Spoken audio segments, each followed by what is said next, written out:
A few weeks ago, Paul Pelosi, the husband of House Speaker Nancy Pelosi, was arrested in California for drunk driving.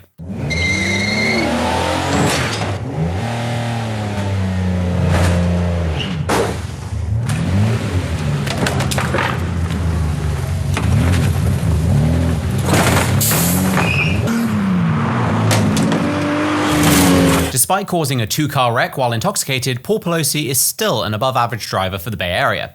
But he isn't best known for playing real-life Mario Kart on the streets of San Francisco.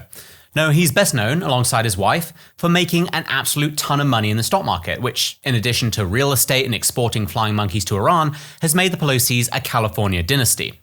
But Nancy Pelosi isn't alone. She's just one of many exorbitantly wealthy politicians. In fact, she's only the 14th richest member of Congress. What a schlub.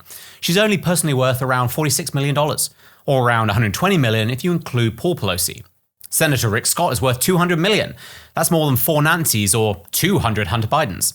Somehow, on salaries that top out at just over $200,000 a year, so many politicians are rich.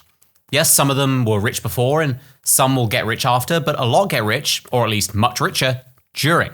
People like multi-millionaire Maxine Waters, who Business Insider listed as one of their 14 most corrupt members of Congress back in 2014, for arranging meetings between Treasury officials and One United Bank, a bank her husband had a big financial stake in, which ended up receiving $12 million in bailout money. Oh, and she's chairwoman of the House Financial Services Committee, by the way. But while politics will always have this gross, you scratch my back, I'll flood your wallet with cash system, there's another layer of arguable corruption that's going on in plain sight. Insider trading. Now, Congress is supposed to be limited by what's known as the Stop Trading on Congressional Knowledge Act, or STOCK Act if you love acronyms. It was passed in 2012 and bans politicians from trading on confidential information they learn while in office, and also requires members of Congress to disclose all transactions over $1,000 within 45 days. If they're late, they're fined $200 for their first offense. Amazingly, this fine isn't the insurmountable deterrent they thought, because this law has been violated by 66 members of Congress and counting, leading to renewed calls for legislators to be banned from trading individual stocks. Because this is basically what Congress looks like when the cameras are off. Look what I found in my pocket! Look! A year's salary right here! What I call them? Fun coupons! The truth is, members of Congress trade individual stocks. A lot. And what's super duper weird is how good they are at it. According to NASDAQ, just in 2021, Congress bought and sold well over $500 million worth of stocks, options, securities, and cryptocurrencies. And so many of them were just so lucky. In fact, they did so well, the 2021 Congress beat the market, helped by some unusual trades. First, let's take a look at Senator Tommy Tuberville. He bought up to $1.84 million in non-energy mineral stocks like copper, steel, and aluminum just before Biden signed his infrastructure bill. He also sold up to $15,000 in Microsoft stocks in late June, 2 weeks before a $10 billion government contract was cancelled. Tuberville sat on the Senate Armed Services Committee, which has access to defense contracts, but I'm sure it's unrelated. Just like House Republican Pat Fallon, who sits on the House subcommittee which reviews defense contracts. He sold $250,000 in Microsoft stock right before the deal fell apart. House Republican Brian Mast bought stocks in cannabis company Tilray just before voting in support of the Marijuana Opportunity Reinvestment and Expungement Act. He sold the stock for a return of 563%. House Republican Kevin Hern, who sits on the House Budget Committee by the way, bought stocks in Lockheed Martin in August, and again just weeks before the arms company won a $10.9 billion government contract. House Democrat Kathy Manning, who sits on the House Foreign Affairs Committee, bought Lockheed Martin stocks 2 weeks before the deal. What a coincidence. Then there's House Democrat Zoe Lofgren. She bought up to $15,000 in an electric vehicle manufacturing company and has co-sponsored electric vehicle tax credit proposals in the past. Moving on to the world of cryptocurrency, Senator Cynthia Lummis bought up to $100,000 of Bitcoin in August, while the Senate was drafting crypto regulations. Senator Pat Toomey also drafted amendments to these crypto regulations while holding crypto. And then last and certainly not least, there's Nancy Pelosi, who, through Paul Likes to Drink Pelosi, is a stock market wizard. Or which.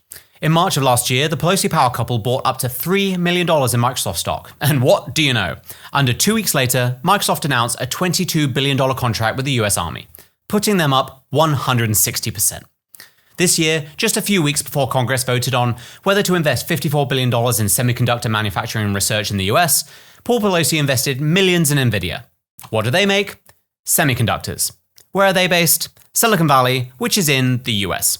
Nancy Pelosi and her husband are so good at this stock market thing that people are building out Nancy Pelosi ETFs so us normal people can track her investments. Now, it seems obvious to me that it's beyond insane to allow politicians to trade stocks in companies they are legislating, let alone the fact that it's just so obvious that so many of them and their families are trading on inside information.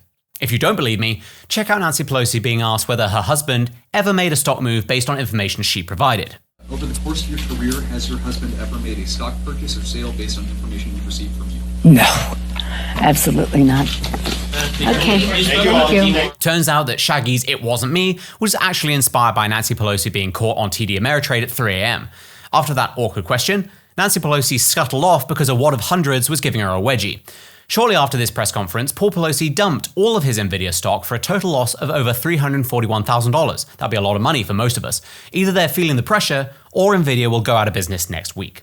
But are we really, honestly surprised that members of Congress, including Nancy Pelosi, who's Speaker of the House, who have made millions upon millions of dollars in the stock market, don't want to make it harder for them to game the system? I'm pessimistic that the average person could reliably legislate their own behavior, let alone the swamp creatures in DC. I told you that pillow would come in handy. So if you haven't thrown your phone through a window by now, we should all be able to agree that the stock market should be off limits to the very people who are best positioned to manipulate and profit from it. But because we allow Congress to police itself, there's not much we can do right now.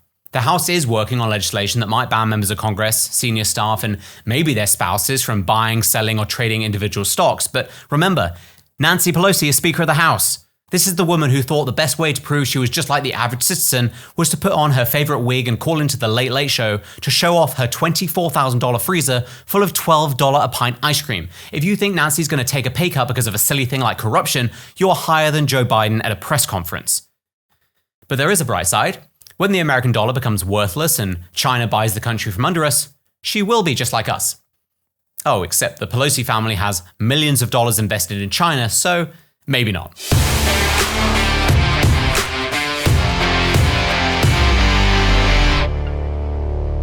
Thanks for watching.